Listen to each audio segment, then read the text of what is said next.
Some moments are too soft for explanation. A smell, a sound, a thought you didn't say in time. Today, in part 3 of this series, we explore untranslatable words that capture the beauty of the nature and the edge of time and the hidden power of art.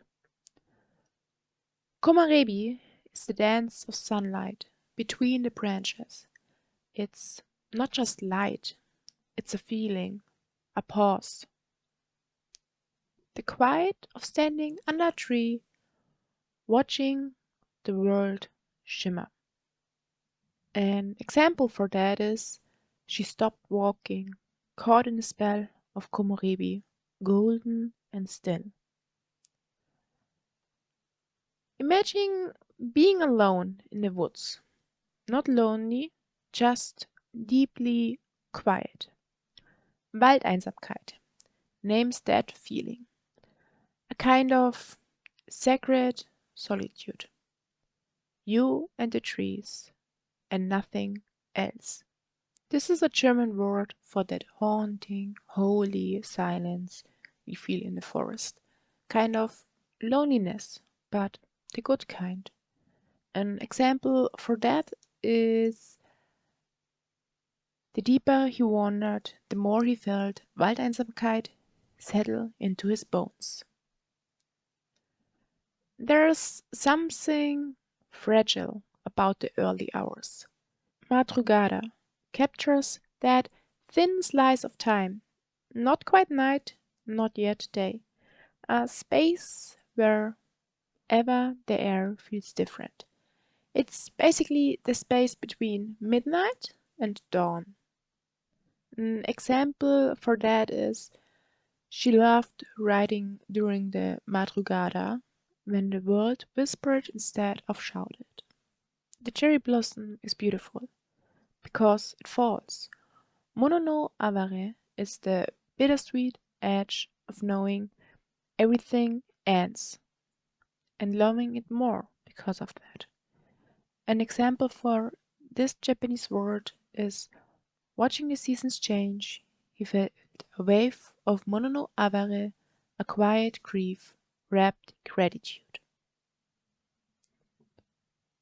You have smelled it, the first rain after a dry spell, earthy, rich, ancient.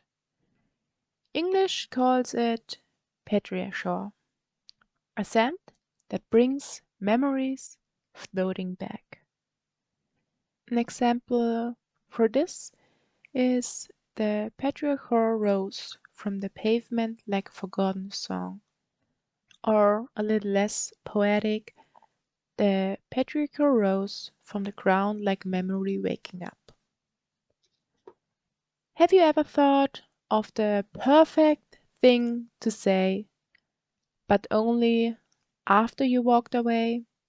In German, that's Treppenwitz, literally the staircase joke.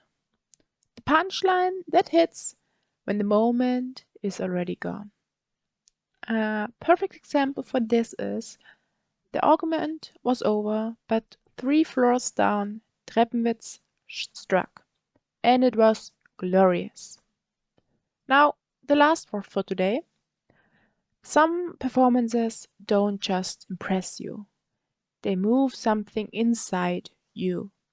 Duende is a Spanish word for that electric presence, especially in flamenco, poetry, or music.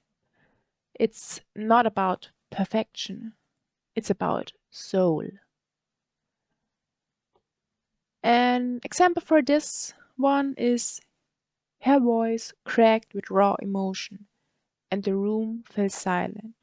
Duende in full bloom. These words remind us to feel more deeply, to notice light through the leaves, rain on dry soil, silence before sunrise, to love things because they are fleeting. If you know a word like that, in your own language? Put it in the comments. I would love to include it in a future episode made entirely of you untranslatables. If you haven't seen part 1 and 2 on emotions and food, check those out. And next week, we take a turn toward the strange and the funny with untranslatable words that make you laugh.